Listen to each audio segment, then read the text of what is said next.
being immersed in the water. That's your greatest risk. When we go out and we get a little bit of swell, you will disappear. Darren is paralysed from the breastbone down. It's going to be a real challenge for him.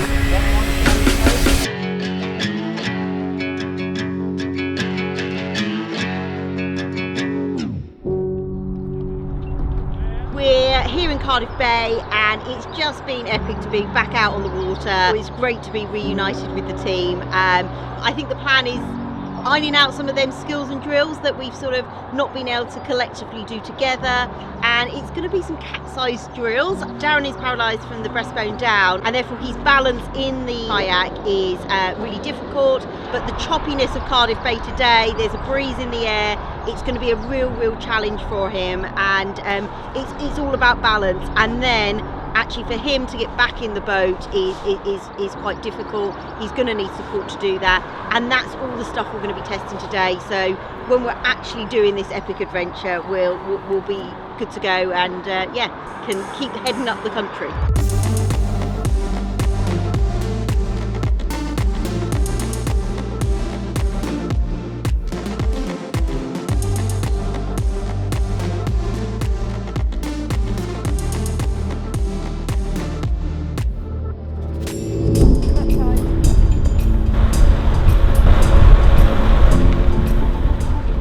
Guys, Darren, coming alongside you, mate.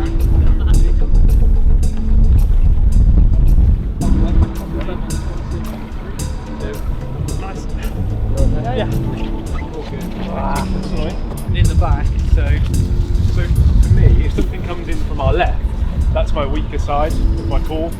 So when something comes in from the left, I'm more likely to tip over. All good day, just practicing. Yeah, I thought you started early. Knowing what you need to do. You know how to do it, but because you're in that, you're scared or you're worried or... It's so kind of, the balance is so finite, it's so like by a thin line. So we managed to get out onto the choppier bit of the water, and the guys hit the sort of side of the boat against some of the chop and it toppled them over. With Darren's stability from his waist down, unfortunately he couldn't balance with the boat turning over, so we're just practicing now getting the guys back in the boat from the safety raft. To be honest, the biggest thing for us is we didn't know until Jim told us. If we're ahead, we've got no means of sort of checking behind us. To keep the boat stable, you need to keep moving. So if we're going slow and we're holding back, then we'll end up falling in before they will. You know, in that chop, you've got such limited control over it. You need to be able to keep this boat upright whilst waiting for them.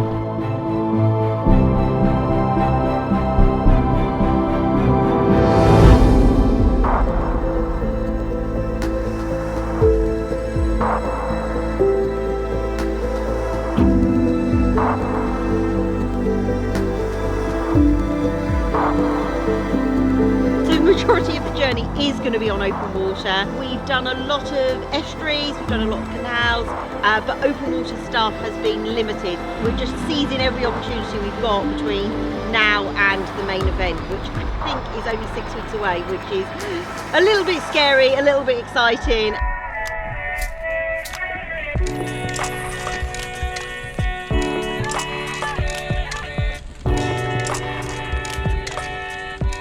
That's the first wet launch we've done on one of these boats, and this is flat today. You know what I mean? So obviously getting dads in the boat with water coming in all the time, you know, there's compromises.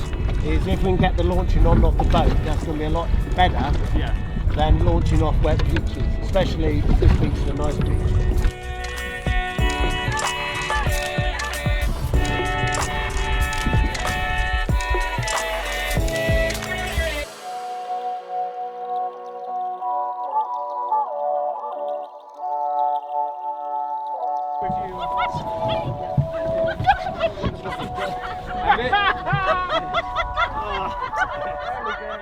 Yeah, it's been good. Been a first time out on the coast, really out on the coast. in challenging conditions for me. It's been really difficult for me, I won't lie. It's good, it's a learning curve, and it is intimidating, I think, for me, but it's all part of the process. I'm not scared of capsizing, I'm not scared of the water.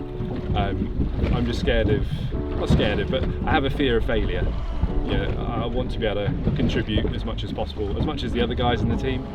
So I think I've put myself under quite a lot of pressure so that's probably where that concentration phase comes from.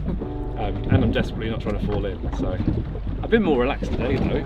I've been chatting, I've been smiling. Capsize has prepared me, and I think there's always an element of, because my legs will do what they want to do when we capsize, there is always a concern that my legs might get stuck or a foot might get stuck. So actually falling in and coming out no problems at all is quite reassuring in a kind of weird way.